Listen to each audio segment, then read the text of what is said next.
It is great to be back here. It's been 4 years since we've had this breakfast. We got pushed back because of COVID, and it's really wonderful to see so many smiling faces here this morning, and so many people who've come out to support the Democratic ticket here in Massachusetts and here on the North Shore. I'm Jonathan. My name is Jonathan Shines. I'll be the host for today. I'm on the Wakefield Town Council and the treasurer of the Wakefield Democratic Town Committee. And just want to start by making a couple of introductions before we get into the morning. First of all, we're honored to be joined by so many elected officials this morning. I want to ask them all to just wave or stand up to be recognized, and if I do miss anyone, please let me know during the break and we'll make sure we call you out. First off, my colleague, Chair of the Town Council, Maureen Butt. Another Town Council colleague here in Wakefield, Julie Smith-Galvin. Julie, by the way, biked here, so kudos to her. Kevin Piscadlo from the Wakefield School Committee. Drew Russo, member of the Democratic State Committee. Terry Kennedy, Governor's Counselor for our district here. Jen Calais, Wakefield Municipal Gas and Light Department Commissioner. Stephen Ingalls from the Wakefield School Committee. Select Board Member Karen Herrick from Reading. I think we're also joined by former Select Board member from Reading, Ann Landry, I think is here too. Bob Vincent from the Wakefield Town Council. Kate Lipper-Garabedian, State Representative. We'll hear from her in a little while.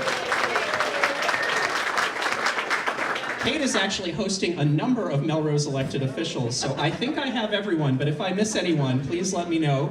We've got Jen Gregoriadis from the Wakefield Melrose City Council. It looks like we've got Layla, you're there too? Lila Megliarelli as well from the Melrose City Council.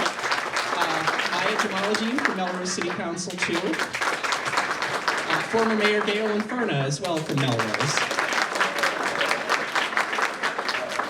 Let's see, continuing on our list. Oh, I'm sorry. Who did I miss? Dory Whitney, School Committee. Dory Whitney from School Committee. Sorry about that. We've got District Attorney Marion Ryan from Middlesex County. We'll hear from him in just a moment. David Ladon, Chair of the Wakefield Board of Assessors. Salem Mayor and our candidate for Lieutenant Governor Kim Driscoll, who will hear from Mayor Ryan as well. State Senator Jason Lewis, another one of our speakers.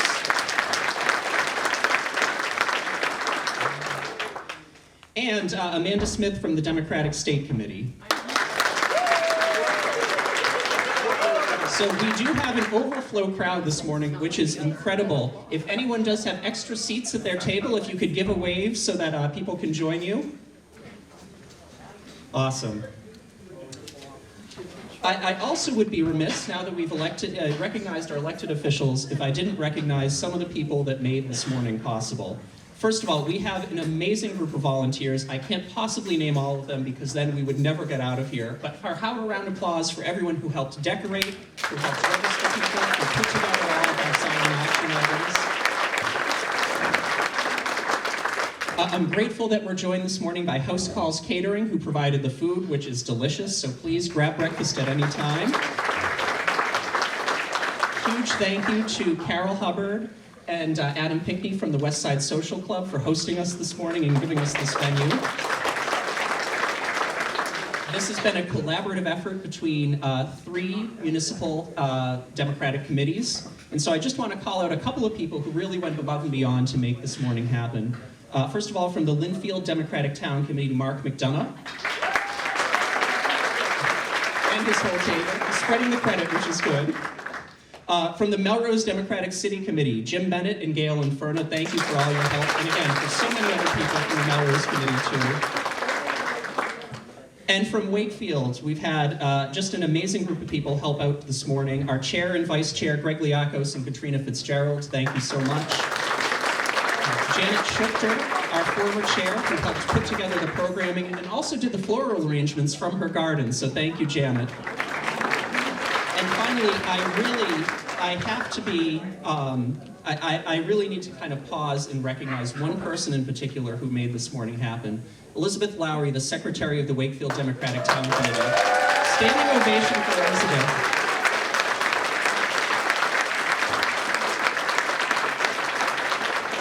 None of this would have happened without Elizabeth's effort. She arranged the food, she arranged the site, she arranged the decorations, which was done very precisely last night for those of you who are here who volunteered. She really has put together an event that is just an amazing celebration of what we're hoping to do here in Massachusetts over the next couple of months. And so, Elizabeth, great job. We could not have done this without you. Thank you for everything.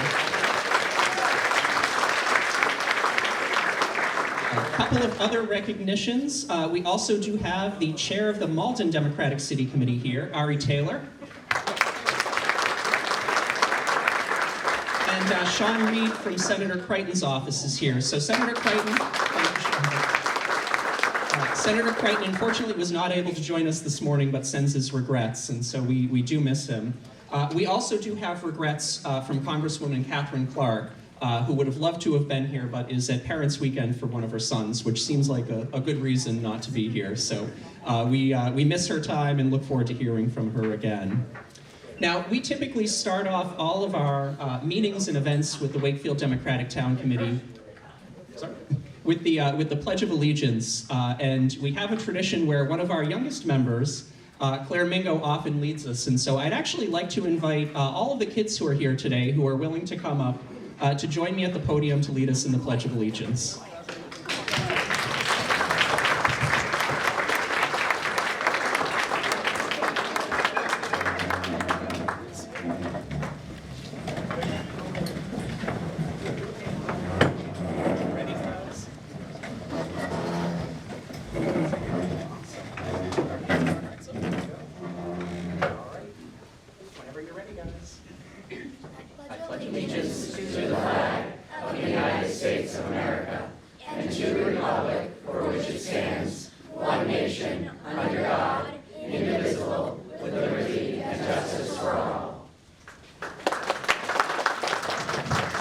Thank you, guys. So we have Claire and Declan, Nathaniel, Sam, Nora, and Lucy who led us in the Pledge of Allegiance. Thank you, guys. So two other housekeeping notes. One is that we are going to have a short speaking program. We'll take a break and hear some more music, and then we'll have some more speakers in the second half of the program. Please feel free to get up at any time and grab some breakfast, use the restroom, whatever you need to do. This is a casual morning. I do also want to highlight that we have some amazing silent auction items and baskets in the back of the room. In fact, so many that I didn't even expect we'd have as many as we did. The silent auction is going to be open until 10:30. Please take a look at those. Please bid on anything you're interested in. We'll close the bidding at 10:30 and make announcements about the winners at the end of the program. If for some reason you do have to leave, but you're interested in bidding on an item, please make sure you include your phone number, and we'll reach out to you if you're the winner. So we're going to get started just soon, but I just want to start by saying that this morning is really about two things. It's about celebration and it's about motivation. It's about celebration because you're going to hear from some amazing candidates and leaders here in the state and here locally in Wakefield and Melrose and Lynnfield and our surrounding communities. And when I tell you that we have an embarrassment of riches when it comes to the talent that the Democratic Party has brought to leadership in the state, that's no exaggeration. And you're going to hear that today, and it's going to become so clear that we are the party of ideas, we are the party of the future, and we're the party that's going to prevail in November here in Massachusetts.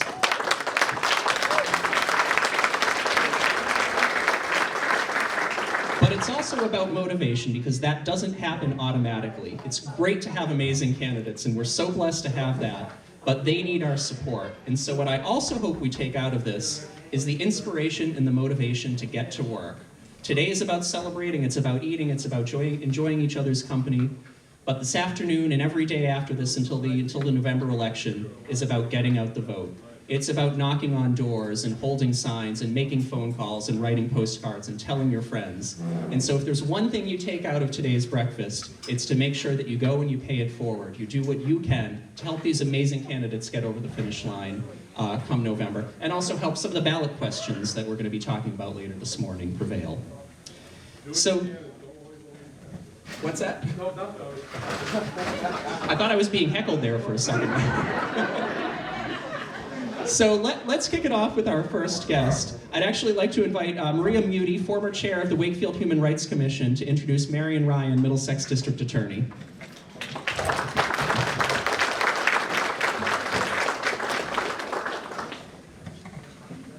Good morning, everyone. In my work representing victims of sexual violence and later with immigrants, I've had the good fortune to work with Marion Ryan on multiple occasions. I actually met her when I was 7 months pregnant with twins, so it was a memorable meeting. I've always been so impressed with her commitment to representing the most vulnerable members of our community, regardless of their position in life. I was particularly impressed with her stand against allowing ICE to arrest undocumented immigrants in courthouses, where they came either to seek safety by obtaining a restraining order or testifying as a witness in a criminal trial. She continues to be a fierce advocate for our community, and I'm excited to cast my vote for her on November 8th. Ladies and gentlemen, District Attorney Marion Ryan.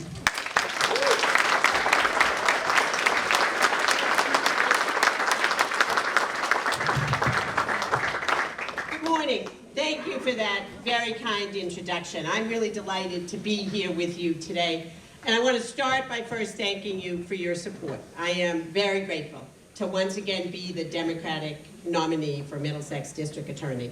And I have a very ambitious and detailed agenda for that third term, but we'll have lots of time to talk about that. What I want to talk about this morning is our message when we leave here today. And I suggest to you that that message was crystallized for all of us in one 24-hour period, 10 days ago. Think back to September 14th of this year. On that day, two prominent members of our political parties, Secretary Marty Walsh and Governor Ron DeSantis, spent the day advancing the mission. Make no mistake, they were advancing the mission of their respective parties. And what did they do? Secretary Walsh brokered an agreement between the freight rail workers and the freight rail industry. Governor DeSantis took 50 vulnerable people, put them on a plane, bound for Martha's Vineyard. Now, why did they do that? And when you think about that question, I suggest to you that you think about the deeper question, which is, why do we have government? Why does it exist? What is that apparatus for? And the answer is very simple. Government's purpose is to solve problems that individuals can't solve themselves and to protect people. And what did Secretary Walsh do? He brokered an agreement that is remarkable for the advances it gave to the freight rail workers and remarkable for the dignity it provided for them. They will get a 25% wage increase over the next 4 years, and they now have a real voice in providing their own health care. And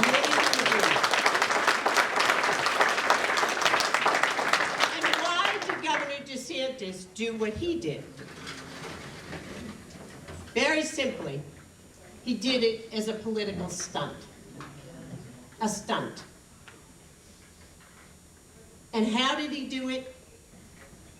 By using people. Secretary Walsh averted a nationwide rail strike that would have crippled this country. We all now know about supply chain problems. Think about the supply chain problems we would have had going into the end of the year. Look at what Governor DeSantis did. Did he give us a solution? Did he offer thoughts on the complex immigration questions that we face? No. And I suggest to you that when people show you who they are, you should believe them. And when you look at what happened, the message for the Democrats is 4 words. Democrats deliver, Republicans divide.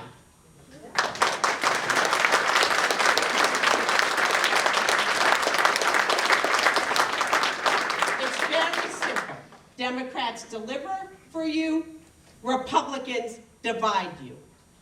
And as we look at the amazing Democratic candidates we have in this state, up and down the ballot, and think about where we are 7 weeks out from the election, I suggest to you that our charge is to leave here today, go home to our neighbors, go to our communities, and you know better than anyone, many people will say, why should I vote?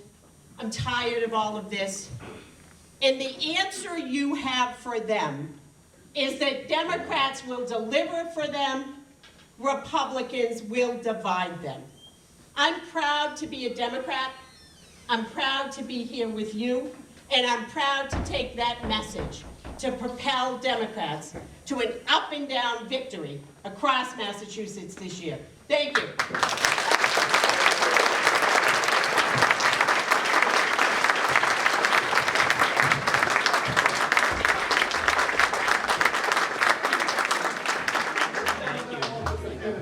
Thank you, District Attorney Ryan. So we have a couple of other folks who've just joined us. Congressman Seth Moulton is here. We'll be hearing from him in just a couple of minutes. And also Melrose Mayor Paul Broder. Thank you, Mr. Mayor. Our former state rep from Wakefield and Melrose, so we're always glad to see him. Next up, I'd like to actually ask Mark McDonough to come up to introduce our next speaker.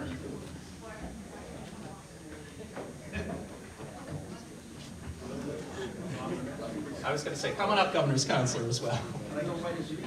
Yeah, go ahead.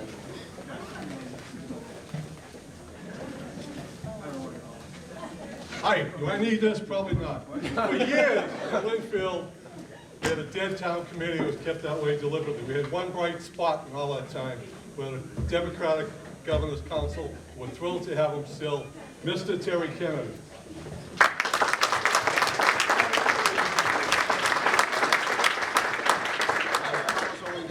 Moments. I do have to leave because I have to go to a family event. After listening to Mary and Ryan speak, I understand why when I used to try cases against her, I used to lose a lot. I'm glad she's the district attorney because I don't have to try cases against her anymore. The Governor's Council job that I've been doing for the last 12 years has been an incredibly humbling experience for me, and it's an incredibly important job that a lot of people just don't know what it is. We're responsible primarily for the approval of the appointment of judicial nominees, judges, clerk magistrates, parole board members, some very important jobs. I have worked very hard to make sure we got some good people on the judiciary and in the parole board.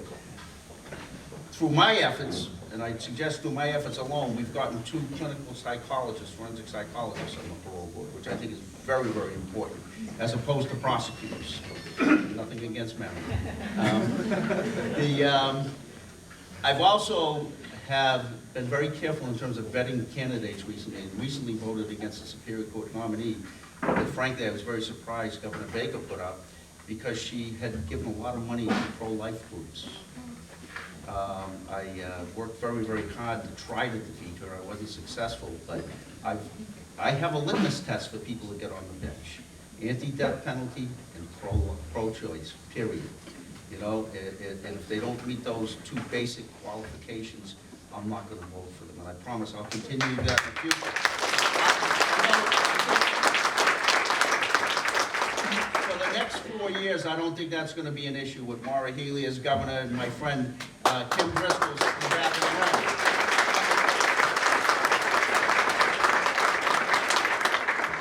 On the Governor's Council, as a Governor's Council, the person we deal with primarily is the Lieutenant Governor, so I'm probably going to be a pain in the neck for her for the next 4 years.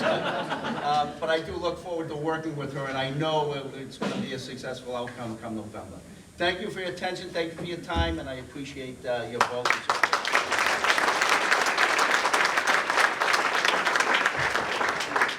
Thank you, Councillor Kennedy. And by the way, it's not being a pain in the neck, it's called good trouble. So next up, I'd like to invite our state representative, Kate Lipper-Garabedian, up to speak. And just on a personal note, as a local elected official, the partnerships that we have with our state delegation are incredibly valuable. And when I first met Kate when she ran for state rep, she asked me, what can I do for Wakefield? What can we need? What do you need? And I talked to her about an issue that we had struggled with. We had passed a senior property tax exemption in town that needed approval from the state legislature. And it had been sitting there for a while. And when I tell you that Kate made this her first priority when she was elected and helped push it through with Senator Lewis, with the help of former Representative Broder and with others in the State House, she made it happen, she got it done. And that's the kind of partnership that I've really come to value from her. So Kate, please come up and give us a few words.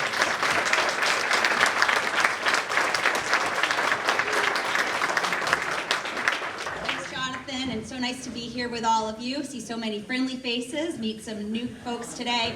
This kind of event really gives us resolve moving into an election cycle. It reinforces for us exactly what DA Ryan said. And by the way, if she'd like to come up and take my time, I'd be happy to hear more from her. That was incredible. Which is that we do this work because we care about our neighbors, we care about our community, and we see that government makes a difference in the problems, big and small, that we have, in the local issues, and the state issues, and the federal issues. We are lucky here in our part of the world to have such strong local, state, and federal partnerships, to work closely with advocates and community organizers to make a real difference in big policy issues and small. I've been so proud of the work that we've done together over the last 2 years, and I'm excited for another 2-year term. I'm thinking about things at the local level that the senator and I, with our legislative colleagues, have been able to deliver here in Wakefield and Melrose and the rest of our district. I was adding up all the local earmarks that we got in our COVID-19 recovery bill and in the most recent fiscal year, and it's almost $1 million coming back to Melrose and to Wakefield in terms of our community partners, in terms of climate resiliency, infrastructure, safety equipment at our schools, and for our public safety officials. Those are real dollars that are coming back to make a difference in our lives.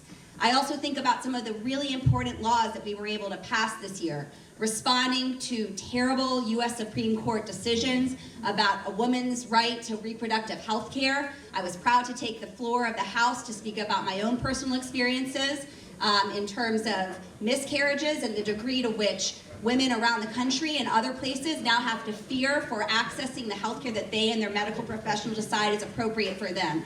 We responded strongly, immediately, as a state legislature and with the governor's support. We did the same thing when it came to our gun legislation, making sure that we continue to have as strong a gun safety regime as we can, despite what the U.S. Supreme Court is telling us. I'm also proud of the votes we were able to take to pass a comprehensive mental health bill this year, to reinvest in school meals for our kids for another school year of completely cost-free school meals, which is incredibly important to me as a former teacher. And these are just a few of the things that we've been able to do with your support and with the hard work of so many people. So it's about collaboration, working together, and knowing that here in Massachusetts, we're in a good position. But we've got to get out the vote in the next 6 weeks for those candidates up and down the ballot here. And for those of us who have the time, and I know some of you were even there just yesterday, we've got to go north to help our friends out in New Hampshire. We've got to get on the calls to make calls down in Georgia where I used to teach. There are places all around the country that need us, and I know that with the kind of energy we have here today, let's take that and continue the hard work ahead. And so glad to be doing that with you all. Thanks so much.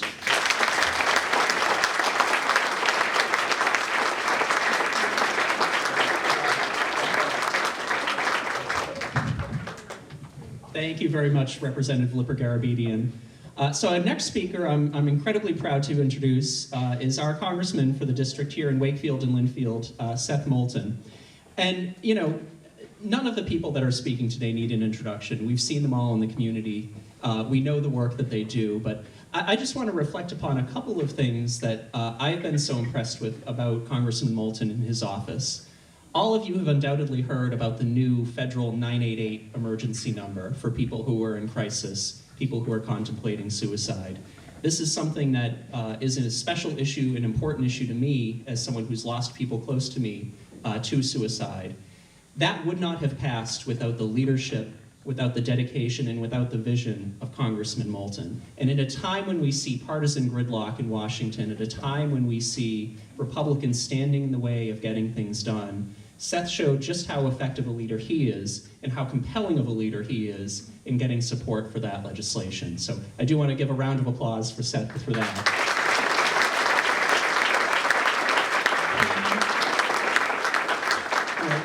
He also has been, I talked about the importance of partnership between local, state, and indeed federal government. And Congressman Moulton's office and Congressman Moulton have been a key partner for the communities in our district. He was just here in Wakefield about a month ago announcing funding for a transportation program that's incredibly important for our community. He talked about the importance of investing in transportation, particularly as we think about the problems facing the T in suburban communities like ours where access keeps getting cut and cut. And so for all of your work, Congressman, we're grateful to have you here. I'm pleased to introduce him, Congressman Seth Moulton.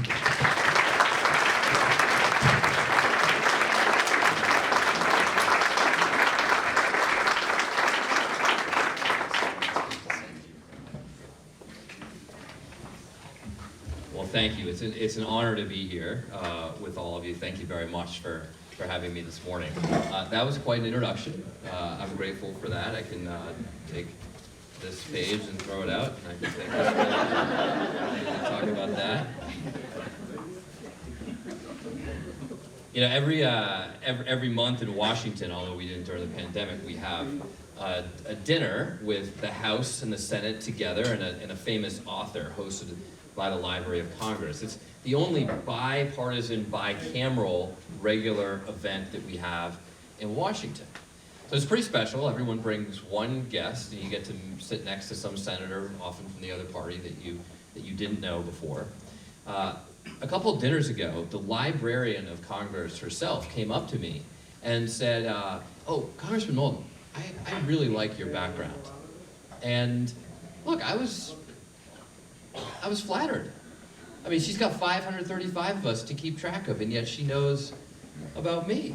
But I was also curious. I said, ma'am, if I may ask, what part of my background do you like? I mean, there aren't that many Marines in Congress. There aren't that many people with science degrees. I was very curious what she likes. So what part of the background do you like? She said, no, I like your background. It's great.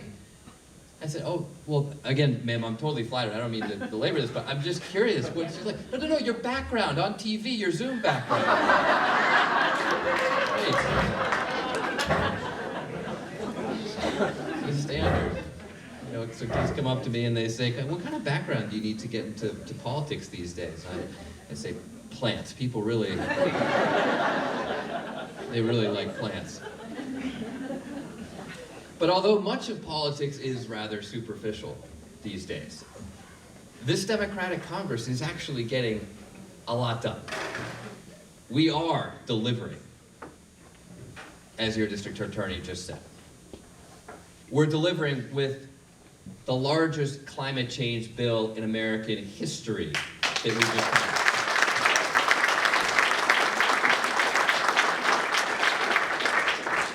The CHIPS and Science Act, which is competing with China by investing in our science, our kids, our people, right here at home in America.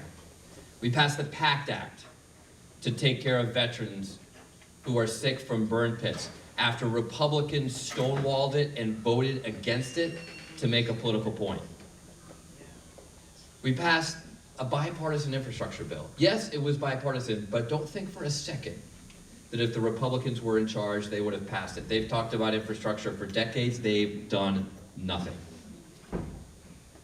So yes, the GOP is out there to divide. While I was listening to that generous introduction, I got a news alert on my phone. Inside the GOP plot to destroy American democracy. It's bureaucratic, sophisticated, and completely legal. Plus, it might actually work. That's not fake news. That's the reality that we live in today. I used to get upset when I saw headlines like that, and now it's just sort of that's America today. That's the GOP that thinks it's okay to make a political point by human trafficking people to Massachusetts. But it's not just that Democrats deliver while Republicans divide. It's Democrats understand that the heart of America, the heart of our democracy, is communities like this. Because while DeSantis was playing his antics with real people on Martha's Vineyard came together as a community to support those refugees. And that's something that we should be proud of.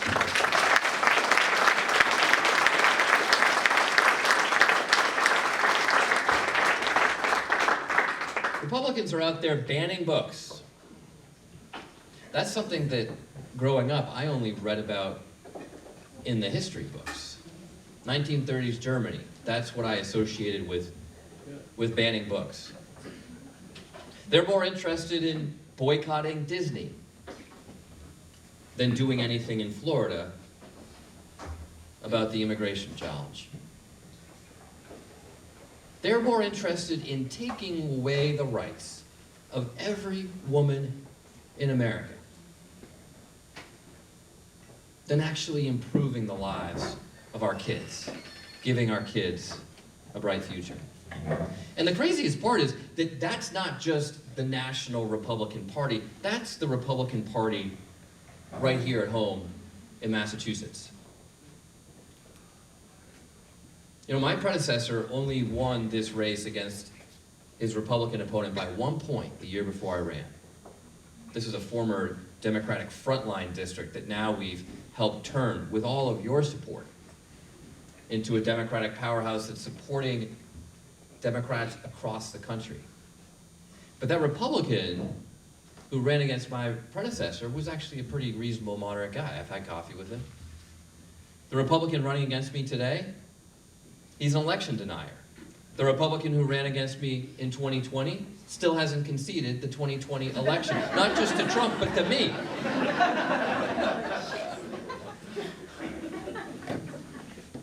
And it is funny, I admit. I mean, that character is rather funny. Sometimes you just gotta laugh at this stuff. But it's very real. It's very real when I think about my 2 daughters. The oldest of whom is 3.5. I just made her blueberry pancakes this morning. She's not worried about this stuff right now. I'm grateful for that. But in 15 short years, she'll cast her first vote. And I do not want her to worry about whether it will be counted. That's why this work is so important. That's why this community, you should all be so proud of. The turnout here is fantastic. That's why this is so important. That's what's at stake. Not just here in Massachusetts, in this district, in the state races, and the federal races, but all across America, up and down the ballot. This isn't just a difference of perspective, of ideology. This is whether or not we want American democracy to prevail. So thank you for being such a strong community engaged in this fight. We need you. We're counting on you. And I'll tell you what, I'm very proud of you.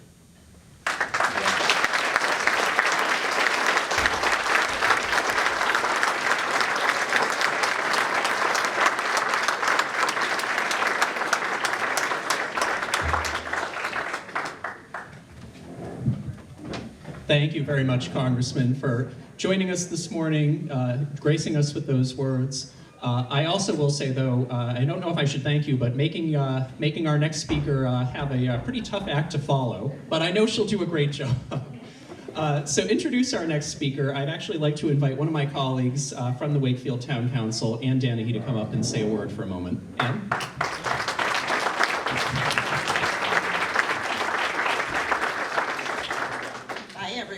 It's wonderful to be here, and I'm so excited that I'm able to introduce to you my friend Kim Driscoll, candidate for Lieutenant Governor, and most likely our next Lieutenant Governor, which we're very excited about.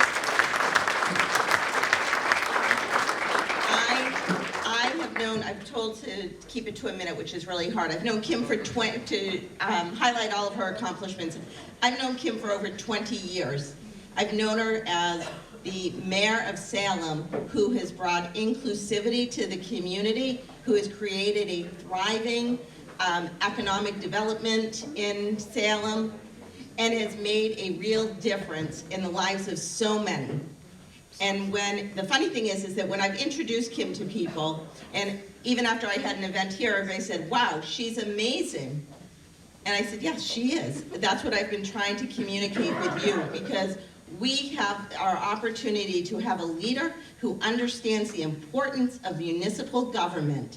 And we need somebody at the State House that's going to keep municipal government at the forefront in understanding that so much of what is done in government is a partnership between the state and our municipalities. And there's nobody who understands that more than Kim Driscoll. She's an incredibly strong leader. She's an effective manager. But most important, she is dedicated and probably the hardest worker that you will ever meet. And she is dedicated to the progressive ideals of the Democratic Party. I couldn't be more thrilled to have Kim Driscoll on the ballot with Maura Healey, and looking forward to election night where we can officially celebrate. So welcome, Kim.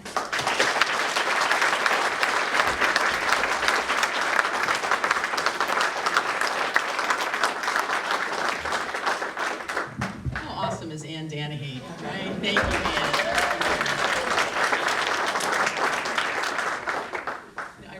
Before I say a few words, I want to recognize Jonathan. Is he doing a great job as an MC?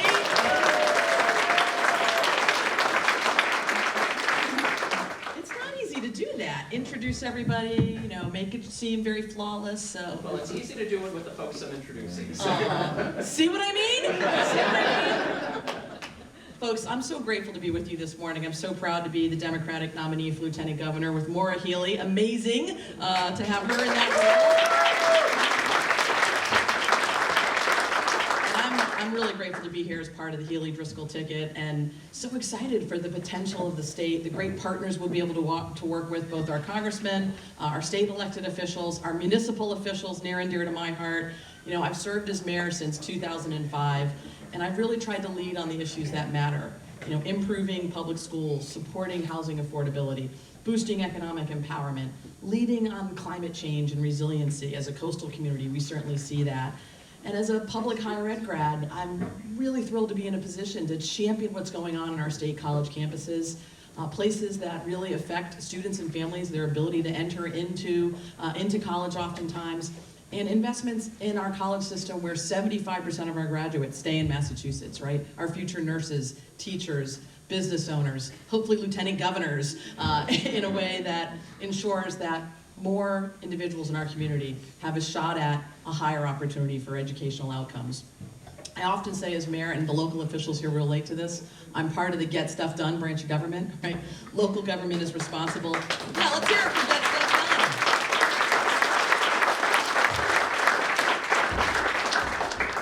I think it's the branch of government we rely on the most. Educating our kids, keeping our neighborhoods safe, investing in those places where you make memories, leading economic prosperity, and we know that our cities and towns, they can't thrive without a strong state partner. I hope to be in a position to understand, and certainly understand that relationship between what's happening on the ground, the thriving neighborhoods that we all want to live in, work in, play in, and the opportunities for what we do at the state level to impact that in a positive way. That's the quality of life. That's the thing that we all get up every single day, whether you're a local official, a state official, or going to Washington, making sure that people on the ground have an opportunity to do better. And right now in this Commonwealth, frankly, there's a lot of things that we have that are going really well, and there's a lot of things that we could change. I've had the opportunity for the last year to travel around. It's a big state when you got to get around, and it's exciting to see the different regions, the unique aspects, the assets that places have. But you also know there's some things that knit us together. It's expensive to live in Massachusetts. The high cost of putting a roof over your head, going to the grocery store, getting your electric bill, those things are going up every single month, every single week.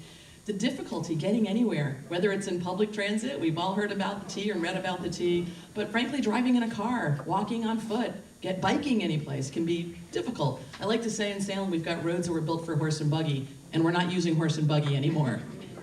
These are the opportunities that also open conversations, innovation, ways for us to think differently about how we get from place to place, how we empower people to be able to put a more affordable roof over their head, how we think about utilizing both the state resources that we have, and kudos to our legislators and our federal government for delivering resources to Massachusetts. When are we ever in a position with a slowdown in the economy to have a $4.9 billion surplus in state coffers? Think about the opportunity that presents to us, not just to settle, because it's Massachusetts. We're not used to settling. We lead here. So I'm excited to be part of a team that hopefully will be in a position in January to get to work and start tackling these issues. And make no mistake about it, I don't think we're gonna have a honeymoon. Come January, we own the housing crisis. We own the transportation woes. We own the childcare gaps.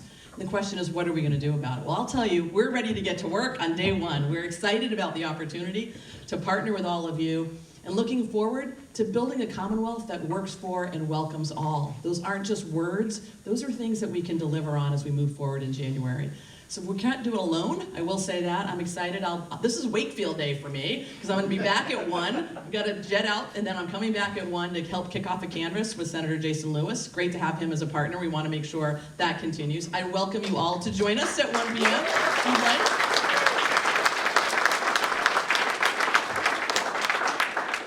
Maura and I really believe that we have an opportunity to make history by putting 2 women in the corner office. But what excites us even more is the type of experience we bring to the ticket, the opportunity to use resources in a way that are going to impact the quality of life in the places people live. And frankly, we don't want to just win. We're also 2 hoop players, both of us. We want to run up the score, as we would say. All right?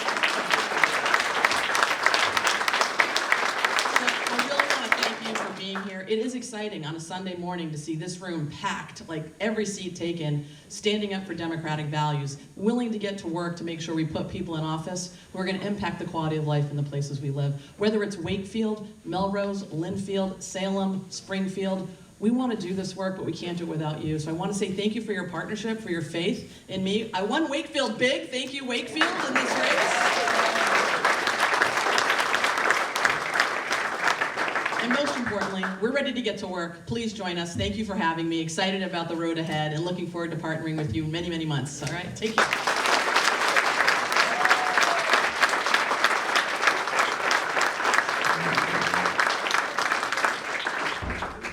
Thank you very much, Mayor Driscoll. So we are going to take a little bit of a music break. Please get up, stretch your legs, get some coffee, get some breakfast. We're going to hear from the quintet for a little bit, and we'll be coming back to hear from Senator Lewis, Andrea Campbell, Diana Zaglio, and our ballot question. So just a couple of words about Senator Lewis. I mentioned earlier, we're so fortunate in Wakefield and in the communities in Jason's district to have a state senator who's a leader on the issues we care about, who's responsive, and who is compassionate. And Jason fits the bill in all areas of that piece. Whenever we've needed something in Wakefield, whether it's funding for a project, help with the state government, Jason's been there. And let's be honest, he has been a leader on some of the key issues facing our state, including being the champion of passage of the Student Opportunity Act, which has put millions of dollars of money into public education in Massachusetts.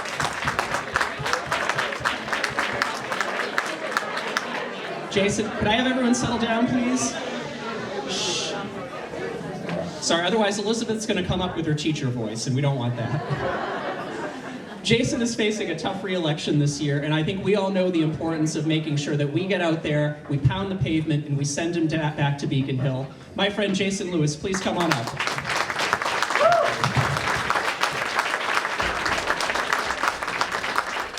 Good morning, fellow Democrats.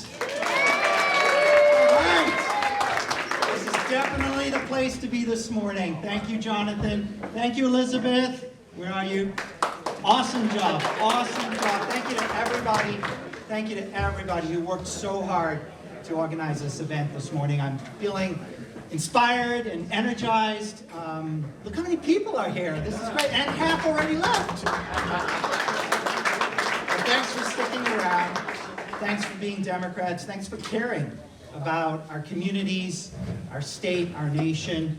The work that you all do, that we do, really does make a difference. I know it can be sometimes dispiriting, can be frustrating. We see, when things don't get done fast enough, or when we take one step forward and then one step back. That's obviously particularly true in our national politics and in some other states, but here in our communities in Massachusetts as well. Sometimes things are, we feel like, why can't we get that done? Why can't we address some of these big challenges that are facing us? But, what I want to, in my couple minutes in speaking with you, I just want to share just some of the highlights of what we can get done when Democrats are in control. And we're very fortunate that, at least in our state legislature, Democrats, have had control, and we have been able to set the agenda. And, while we're far from perfect, there is a lot that we have been able to do for the people of Massachusetts. And I just want to share, Representative Lippic-Garabedian mentioned a few things, but I do want to just touch on those because I think it's important that we acknowledge, we celebrate, we build on when Democrats are in control and the things we can get done. So I'm just going to tick off a few things, some of which maybe you're aware of, some of which maybe not. First, voting rights. We passed a new law to make mail-in voting permanent in the state and also early in-person voting, including voting on the weekends.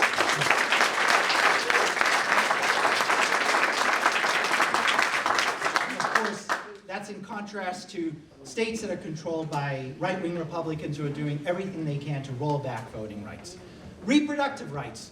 Our legislature actually passed the Roe Act in 2020, well before the Supreme Court's shocking overturning of Roe v. Wade. And then we came back again in July, passed a second law to make sure we're doing everything we can to protect and expand reproductive rights and freedom here in Massachusetts.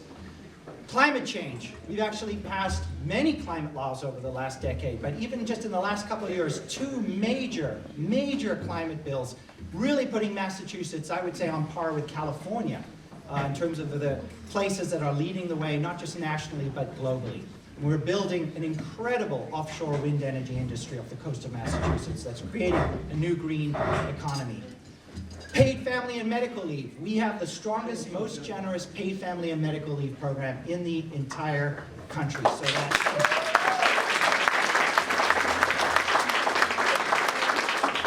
if you're a mom or a dad or a foster parent, birth of a child, adoption, you can take time off work if you need and still receive a paycheck. So you don't have to choose between your family and your job. Or if you're sick, or you're caring for a loved one, or you suffer a severe illness or injury, you can take time off work. We were one of the first states to raise our minimum wage to $15 an hour. And we're almost there, and we probably need to do it again.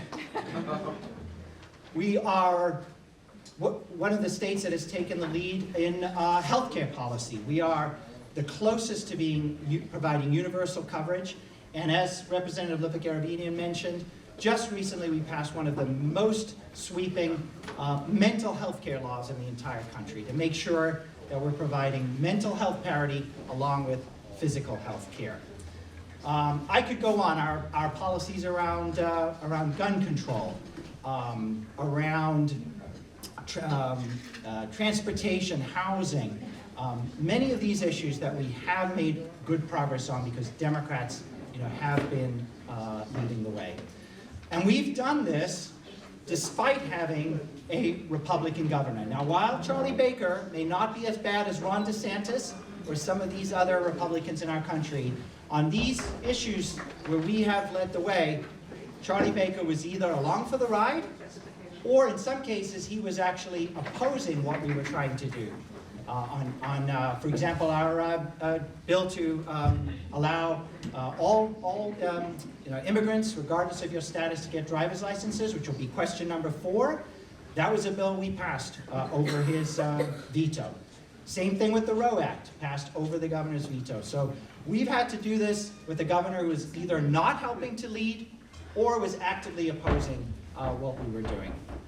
That's why I'm so excited about working with all of you and our incredible candidates who run for re-election this year, because when we elect Maura Healey as our next governor and Kim Driscoll as our next lieutenant governor, Andrea Campbell as our attorney general,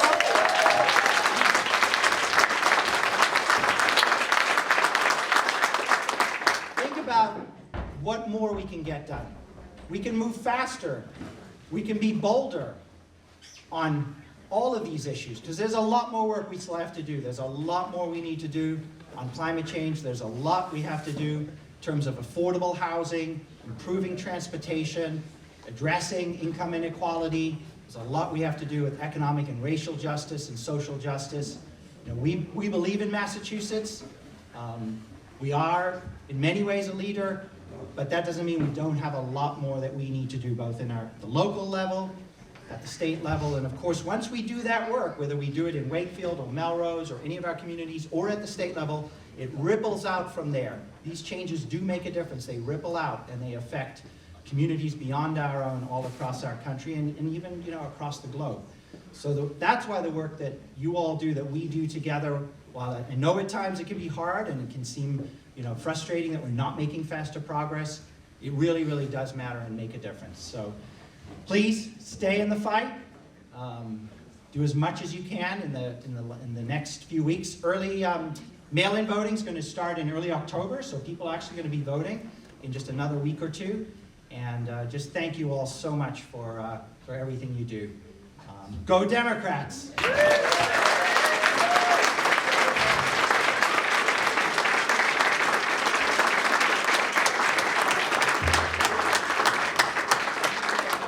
Thank you, Senator. And I just want to say, you know, from a personal perspective again, I've got a very strong interest in having that partner return to the state Senate. So please get out and vote. We've got a canvass this afternoon for the coordinated campaign and for Jason starting at 1 o'clock. Mayor Driscoll is going to be here.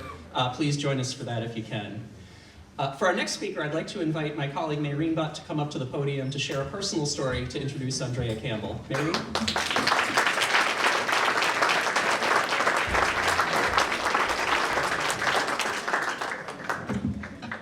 Hi everyone, welcome to Wakefield. So excited to see this room packed and be part of this amazing opportunity, and just to have so many women being introduced is pretty exciting. So when Andrea, and I will be short, Jonathan, but when Andrea's team said that she'd be able to make it, I asked Jonathan if I could introduce her. And so I just want to share a little story with everyone here. And for those particularly in Wakefield, I just need you to know the reason I ran for office is because of Andrea. So if you don't like any of my votes, you can talk to her later. But hopefully that's not too much of a problem. So Andrea and I met, I think it was 2008 as part of the Women's Bar Leadership Program, a really long time ago. We did this program together, and then fast forward to 2015, and I was working at Rosie's Place. And as part of working at Rosie's Place, you invite Boston City Councilor candidates to come and have a tour and speak to our guest. And so I invited Andrea, and as I was giving her a tour on her historic campaign that she had launched to take out a 30-year incumbent, I turned to her and I said, hey, should I apply to Emerge, which was this program that trains Democratic women to run for office, and should I maybe think about running? And she grabbed my shoulders and she said, yes, you should pray on it, and yes, you should do that. And so I did what she told me to do.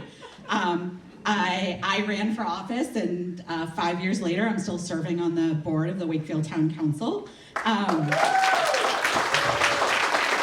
I followed Andrea's lead in doing historic. I was the first Muslim American elected to a municipality in Massachusetts, just like all the historic ceiling glass shattering that Andrea's did. So fast forward to 2022 when she's decided to run for Attorney General. I can't even imagine in 2015 a world that 7 years later I would see Andrea's name on a statewide ballot and I would get to vote for her. And I'm so excited that you get to come to Wakefield and everyone else gets to meet you. So I am beyond excited and honored to introduce my friend and our candidate for Attorney General, Andrea Campbell.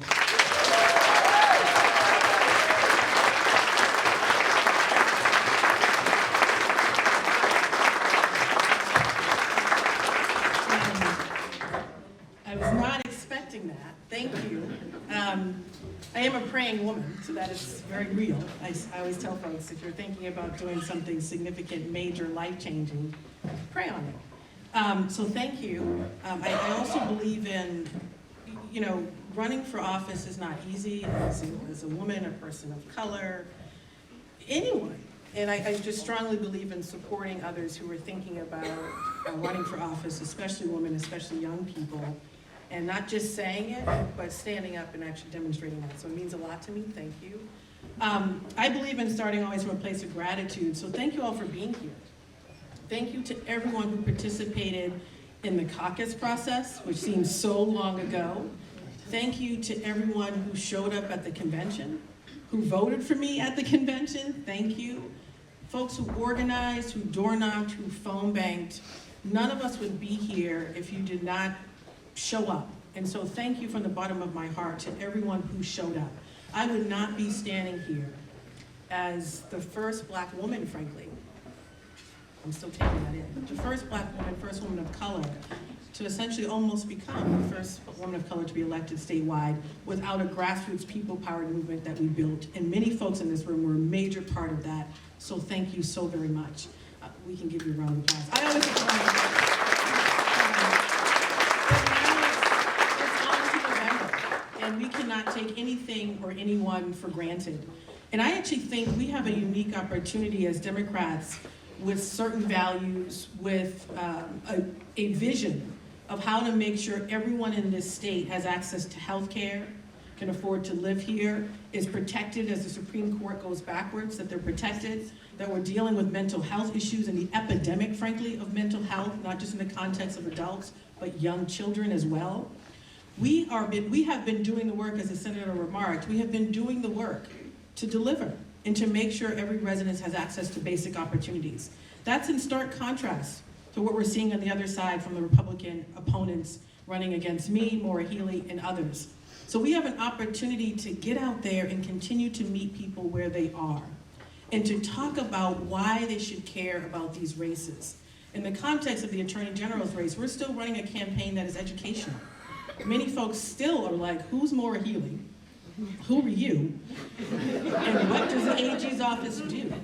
So this, I think, affords us an opportunity not just to show up in traditional places where Democrats show up, but to go into those purple parts of the state. I was in a few of those communities yesterday, or even some of the red parts of the state, and to talk about, if you're concerned about mental health, the AG's office has an entire healthcare bureau to ensure you have access to behavioral health services.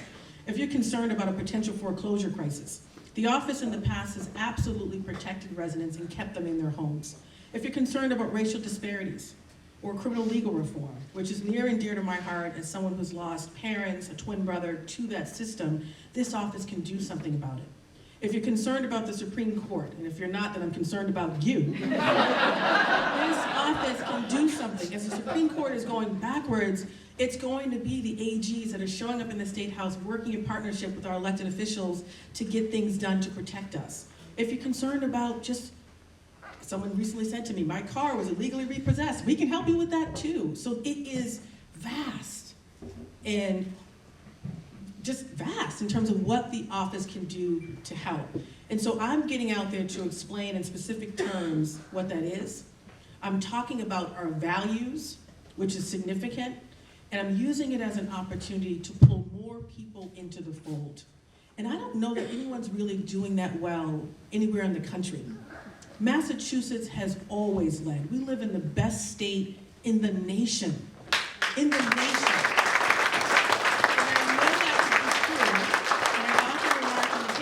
I'm living proof. I grew up in public housing with a family torn apart by poverty and incarceration. All of my biological parents are deceased. All of my biological grandparents are deceased. And my twin brother would die while in the custody of the Department of Correction.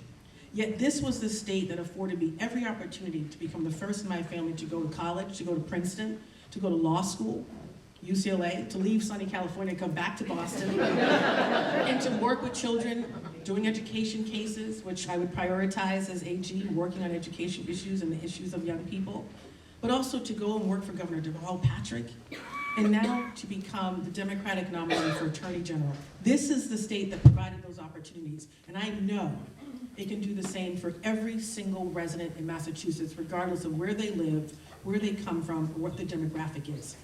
And in order for that to happen, we have to keep mobilizing through November. So we're gonna keep door knocking, we're gonna keep phone banking, we're gonna show up in the places where people expect us to be. But this is also an opportunity to show up in our rural communities, to show up in our gateway communities, to show up in some of our suburban communities that feel left out and left behind. I also recognize we're a Boston-centric state. We can change that too. And really lift up the communities that are doing remarkable work, share those best practices, invite people to be a part of what we're doing. And when we do that, again, Massachusetts will continue to lead. We will absolutely elect every woman that is running. I see Diana DeZoglio over here. Every woman that is running. We can absolutely get that done, but then take it farther, really deliver for our families. And so I'm excited. Thank you all for having me. Thank you for the support. On to November. God bless you all. And anyone who's ever interested in running for office, I see a lot of young people in particular. Don't hesitate to reach out to me and others. It's a purpose-driven work.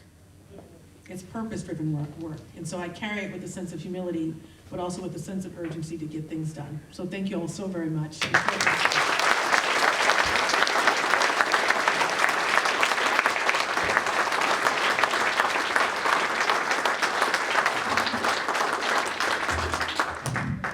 Thank you, Andrea. So I should say, as the folks from Wakefield probably know, Maureen and I actually first met when we were 18-year-old college freshmen at Tufts University. And so knowing, Andrea, that Maureen's origin story as an elected official is inspired by you, and knowing that no one worked harder to convince me to run for local office than Maureen, I now realize that I have you to thank for this as well. So thank you.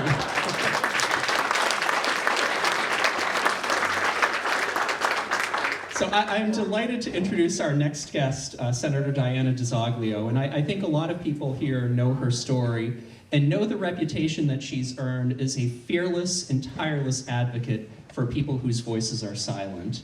She was someone who, as a State House staffer, experienced a toxic work environment and harassment, and as a state representative and state senator, she's turned around and she's spoken out, and she's fought for those voices that have been marginalized. And when you think about the role of the state auditor, let's be honest, it's not an exciting sounding office, but it has a really important role in state government in making sure that state government is working for everyone, and making sure that those same voices that are left out that Senator DeZoglio has championed for her entire career are heard. I'm so excited that she's our nominee. Thank you so much for joining us, Diana, and I'll turn the mic over to you.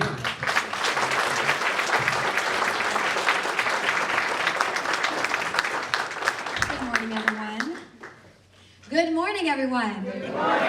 It is great to be here with so many activists in our community to uplift our shared values. Thank you so much. Regardless of who you voted for in the primary, it is so great to see us all coming together to unify to make sure that we elect Democrats up and down the ballot. Yes, even down the state auditor. So thank you so much.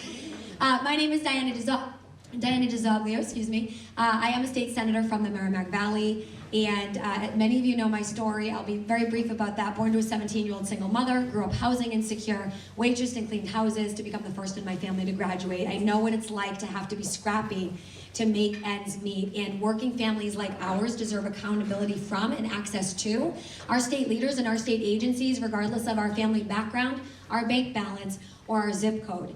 Every single dollar wasted is another child's future opportunities that's put at risk. It's another climate change initiative that's glossed over. It's another family that goes without housing or without health care. We need to make sure that our state government is working effectively and efficiently for all families in Massachusetts and not just a powerful few. Y'all may have heard that I am the only lucky Democratic statewide nominee to have the incumbent governor endorsing against me. Yes. Thank you. I appreciate that. I've earned that badge of honor. And friends, it's been said that this is the case supposedly because the Republican in the race is some sort of moderate or something. Friends, that could not be farther from the truth. Let's get real here. The reason why the incumbent governor is endorsing against my candidacy for auditor is because for the last several years I've been calling for audits and investigations into his administration. And now, yes, thank you. And now I'm am going to have the authority potentially to be able to conduct those audits and those investigations, but I will not be able to do that without your support. And the incumbent governor does have ties to a super PAC that has over $1 million in it right now. And that seems like it potentially might be directed just at yours truly. So I am here today to ask you for your support. I thank everyone for coming together to unify. But I am here with some asks this morning, as we do have a challenge on our hands and we're going to need to get to work. I know most of us are going out, we're going to do the canvassing and the door knocking. Thank you in advance for that. We need those doors to get hit. But also we do have some lawn signs in the back that we brought in. Now I know there are a few different Democratic city and town committees here this morning. I ask that every single committee take a bunch of signs back with you. Whatever you think you can get out. I think we have about 100 signs back there for you all to grab and to distribute to your members and to put out on lawn signs where there's high visibility. So thank you for that in advance. Adair back there, if you want to wave your hands. He's back there. You can speak to him and grab some of those signs. And also, friends, it takes dollars to get the message out there. So like I said, we do have potentially a super PAC getting ready to spend big on this race only. And I am asking, if you can donate $1,000 to our campaign, please donate $1,000 to our campaign. We need those contributions. If you can donate $1 to our campaign, please donate that $1 to our campaign, because every single dollar, like we were saying, makes a difference and it helps us to get our message out there. So whatever you're able to do, I just want to say thank you in advance for what you're able to do. We're very grateful, humbled, and honored to have the opportunity to continue to run through the November election as your Democratic nominee, but we can't get across the finish line without you. We still do have a big hurdle to jump over, and I know that we're going to do that with your support to make sure that, again, all families across Massachusetts, regardless of our family background, regardless of our bank balance, regardless of where we live, have access to and accountability from state government, and we can make it work more efficiently and effectively for all. Thanks again so much. Great to be here this morning, and I look forward to chatting with you all once the breakfast is over. Thanks.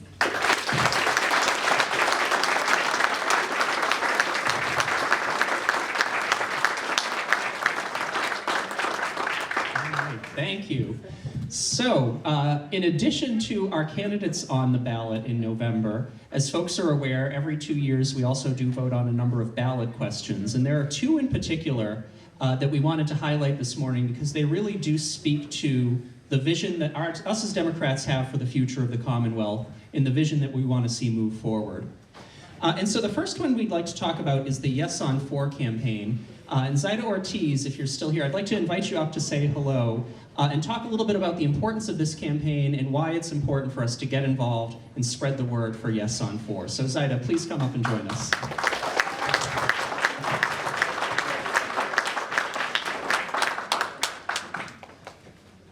Buenos días, Democrats. ¿Cómo están? Great to see so many people. I am such an extrovert, and I am just in my element again, and it's amazing. It's amazing. I am, if you don't know who I am, my name is Zaida Ortiz. I am generally a rock thrower. Paul Brodeur can definitely account to that. Immigrant activist, and I'm here to talk about Yes on 4. Yes on 4 is something very dear to me as an immigrant activist. I spent, Paul, what was it, 18 years, I think? 18 years trying to get driver's license for undocumented immigrants passed. And we did everything. We did everything from phone banks to canvassing, to connecting with immigrant communities with other communities. We protested in front of the State House for 3 days, sitting there in an encampment.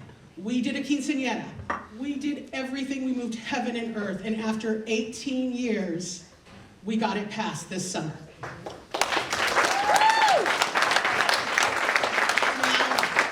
like everything in this crazy mixed up world after 2016, the opposition organized.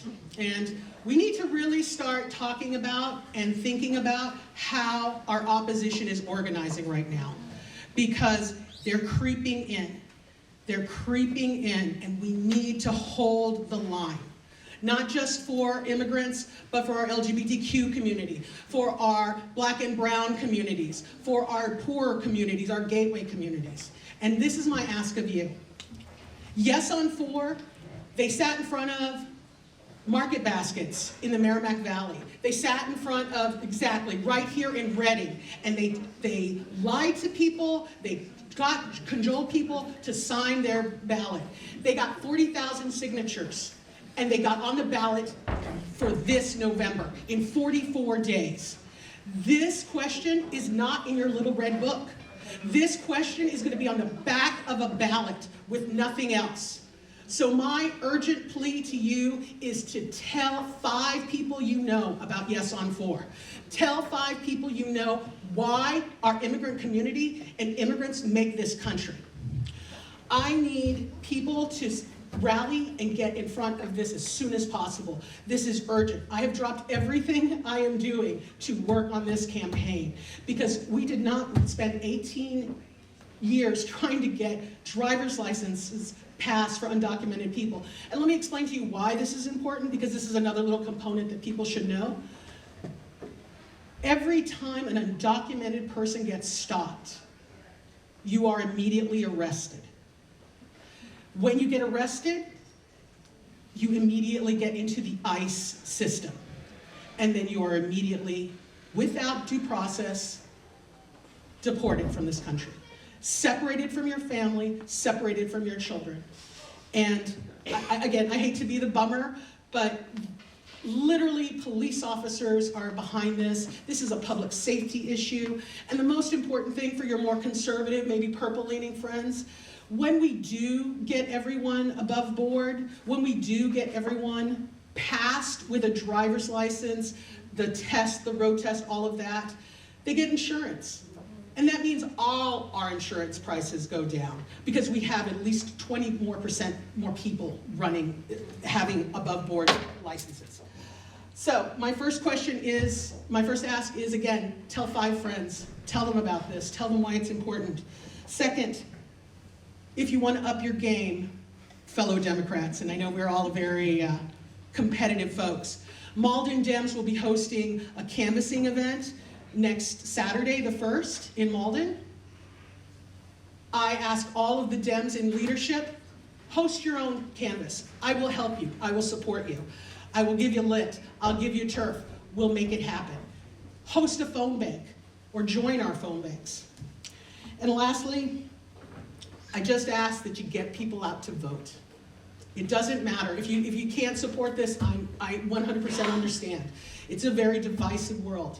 But as a child of immigrants, I know what the American dream is about. And I know how beautiful and precious our democracy is.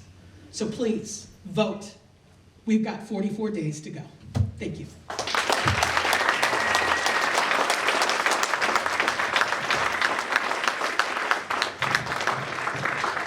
Thank you, Zaida. I just want to underscore something about question 4. To anyone who thinks that this is an issue that is out of the mainstream or that this is something that represents the fringe of Democratic Party beliefs, I want to point out that Massachusetts was, I believe, the 18th state? We are the 17th. 17th state, close enough. Actually, I have one more. I'm sorry, I completely forgot this. So we are the 17th state to pass this, and states like California have had this in place. Their accident rates have gone down 22% over the last 20 years. So again, even if you can't get behind, they came the wrong way, whatever you confront, just the financial and the safety issues involved have to make you want to vote yes on this. And again, it's an affirmative. You're voting yes to affirm that this bill should stay in place. And if you want more information, I put these little pamphlets on the table over there. And if you want to reach out to me, I'll be sitting in the back. Come talk to me and we'll set up something with you. Okay? Thank you. Thank you, Zaida. So again, 17 states. Some of the other states that have passed this, I believe, include Texas. So, this is a common sense public safety piece of legislation. It's critical that it stands, and thank you everyone for supporting that. Finally, I do want to spend a couple of minutes to talk about the Yes on 1 campaign. Question 1 is the Fair Share Amendment. And so I'd actually like to invite Ihab Hilali to speak about that effort. And I'll come over to Ihab. I know you're recovering from surgery. Thank you, thank you. How is everybody? I'm very blue. Yeah, very blue, coming from Sudan, 2003 October. So this next October will be my 19th years in this great country.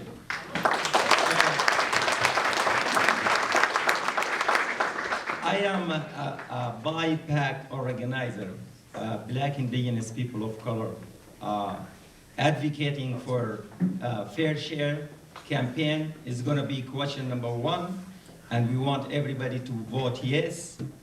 What's fair share about? Is just about to put more money and fund in our public school, public transportation, fixing our roads, our bridges, by just generating about $2 billion from the people they make annual personal income more than $1 million. And that's not a lot of people here in Massachusetts that make more than $1 million, just 1%.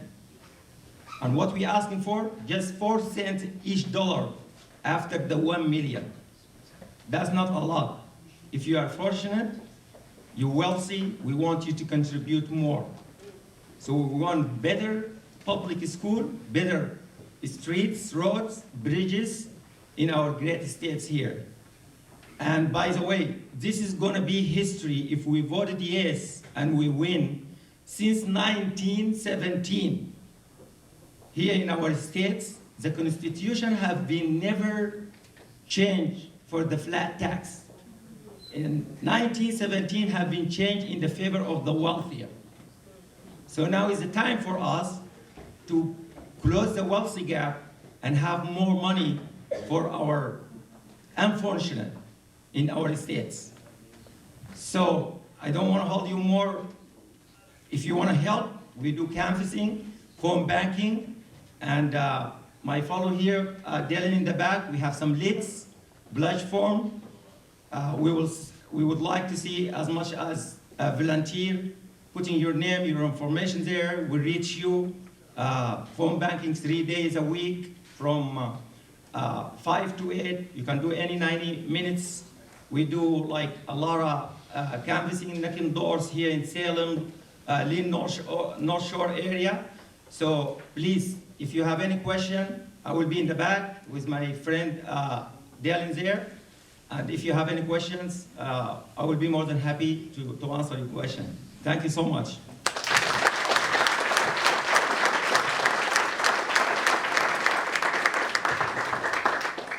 Thank you. And we talked earlier about the importance of the Student Opportunity Act. We've talked about public transportation. Just underscores how important it is for Yes on One as well. So thank you. Please sign up and help for that.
Bring it.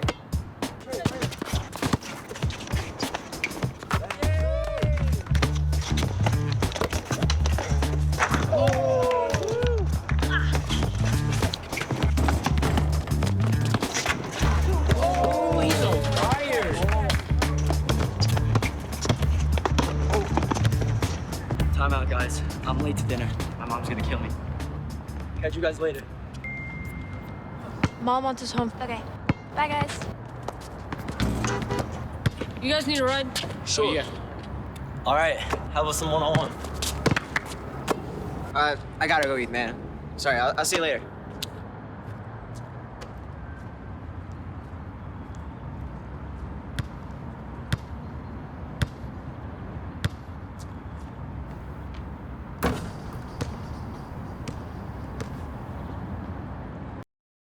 Bye, Janet. It's nice seeing you again. You a good girl. Just let me know what I can do to help. Well, to help me, she'd have to help every day. Every hour, every ouch, every time my wife calls for help. I mean, maybe she could help me make her lunch. But the crust, all the crust has to be cut off the corners. She could help me run to the doctor for the 5th time this week. Help me with the specialist and the second opinions and the painful paperwork about paperwork. Help me deal with how hard it is seeing my wife's name on so much paperwork. But this is on me. I'm the only one who can do this, like this, for her. Besides, Take care. we will. Janet doesn't like her cooking anyway. Find support for your strength. Visit aarp.org/caregiving for care guides and community.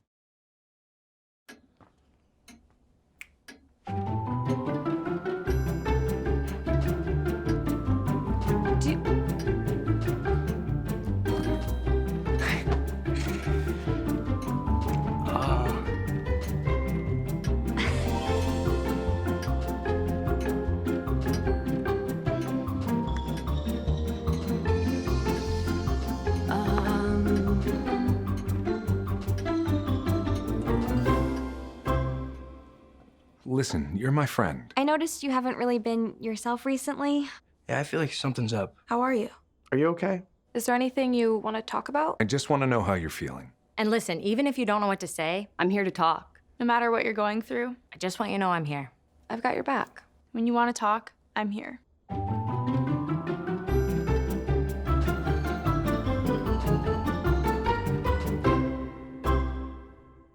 Hi, everyone. Al Roker here. As a guy with his own catchphrase, I appreciate that Smokey's only said, "Only you can prevent wildfires." but I'm filling in because there's a lot more to report.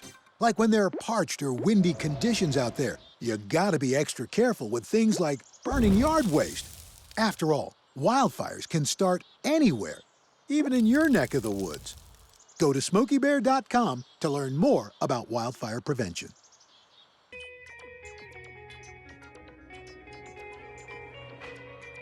Every day, you hear about scammers, hackers, and thieves trying to use the internet to steal your money and your financial information.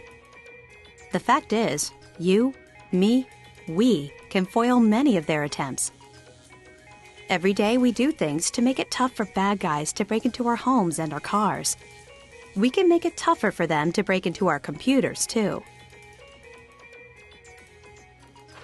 Here are some ways to foil a hacker and protect your financial information. Install security software on your computer. Well-known companies offer plenty of free options. Set the software to update automatically, so it can deal with any new security threats. While you're at it, set your operating system and web browser to update automatically too.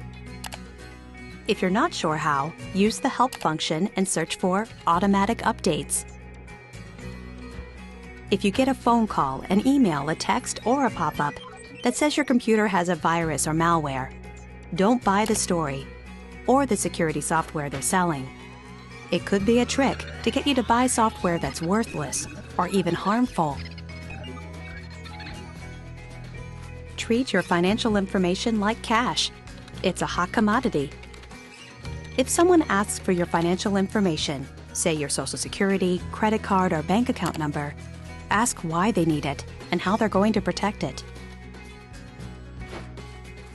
If you think you found a good deal online, but you aren't familiar with the company, dig a little deeper.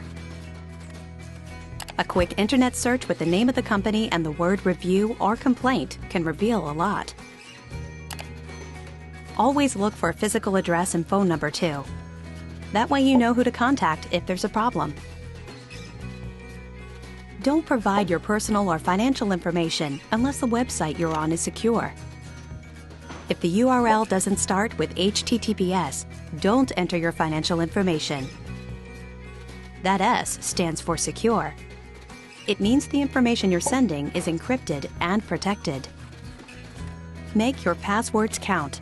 They should be at least 10 characters, and a mix of numbers, letters, and special characters. Don't use your name, birth date, or common words. Don't use the same password for several accounts, as tempting as that may be. If it's stolen, hackers can use it to access your other accounts. Keep your passwords in a secure place, and don't share them with anyone. Back up your computer files. For example, copy important files to an external hard drive on a regular basis. That way, if there's a problem with your computer, you won't lose everything. Life is online, whether you live it using a smartphone, a tablet, a laptop, or a desktop. It's a good time to make computer security a habit. Find out more at onguardonline.gov, the federal government site to help you be safe, secure, and responsible online.